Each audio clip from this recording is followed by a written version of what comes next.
I think this also shows one part of the problem. Something I've talked about a lot before, with kind of the difference between player stories and developer stories, where 14 does a really good job of telling the developer story, where we cast your character as the Warrior of Light, and you're special in every way, and you can do all these things that break the rules. But if you want to roleplay your characters, not being the Warrior of Light, since that's supposed to be kind of rare, you're much more restricted in the setting than what your character is. Right, because there's only one Warrior of Light. Not everyone can be. Although I did know somebody on one of the servers I played on who tried to roleplay as the canonical Warrior of Light. Oh yeah.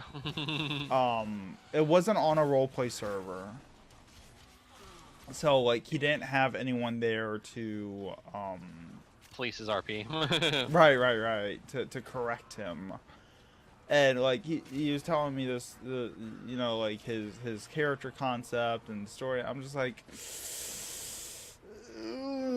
I'm cringing, but I have a personal rule that I don't judge people's roleplay. Like if it doesn't sound appealing to me, I just won't roleplay with them. Right. But I'm not gonna sit there and tell them you can't do that. That's wrong, unless they're violating one of the core tenets of roleplay, which is god modding, metagaming. Right. Violating that's consent. Kind of interesting. We're talking a lot about the differences, but there are a lot of similarities where a lot of the rules that we've talked about before for MMORP, god modding, which is basically where you determine the actions of somebody else's character for them. Either because you're and not because of any specific thing like mind control or whatnot, but more because essentially comes down to my story's better if you do this, so I'm just going to assume you do this. Right. And that's kind of poor form in in tabletop. Although again the whole punch in the face thing, you tend to get a lot less of that. Right. For me personally, god modding is such of a taboo thing that unless it's someone that I have a great amount of trust in, that I'm like, oh yeah, it's fine for you to do that because I know my character, what I want for them, so you can do it. I'll end the scene there and just be like, nope, we're done, bye. Right. Metagaming is almost as bad, but it can be done more on mistake. I notice people meta more by mistake or misunderstanding more than anything. So metagaming is role-playing that your character has obtained some kind of knowledge that they have no expectation of having. Right. We in tabletop we generally call that above character knowledge. Right. And this happened a lot with even with things like playing D&D, and it's somebody, you've memorized the monster manual, so the DM describes a monster, and you're like, oh that's orcs. It's like your character has never seen orcs before. Your character is how do you know these are orcs? Right. You can't possibly know these are orcs, so you're using above character knowledge.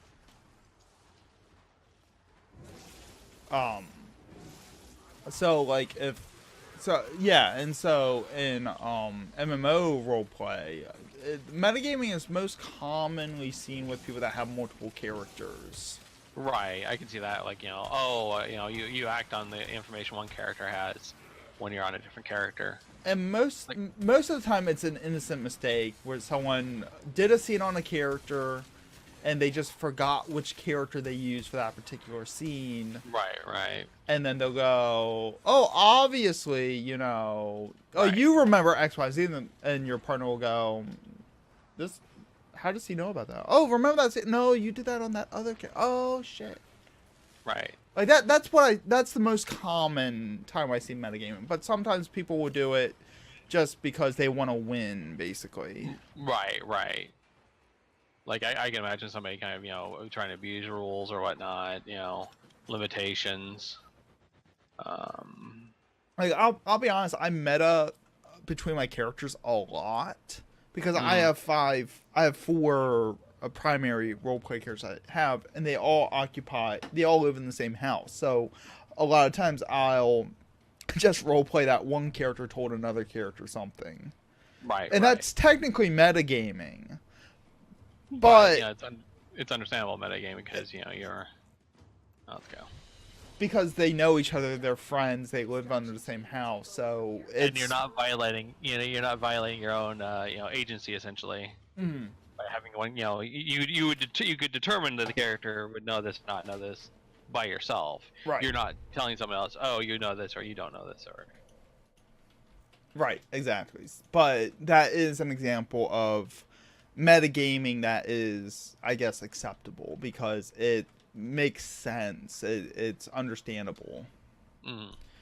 I've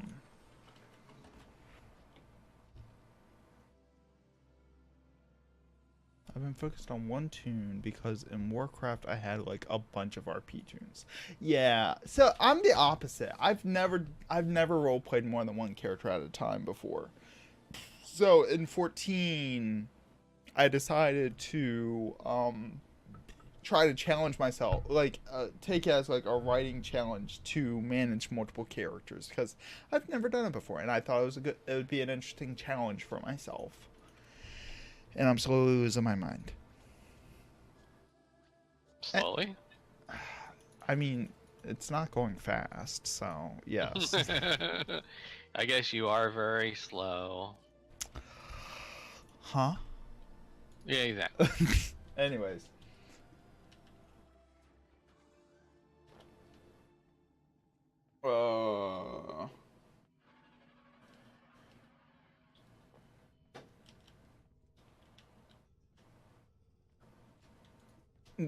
Okay, let's stop criticizing my mental capacity, okay? Thank you.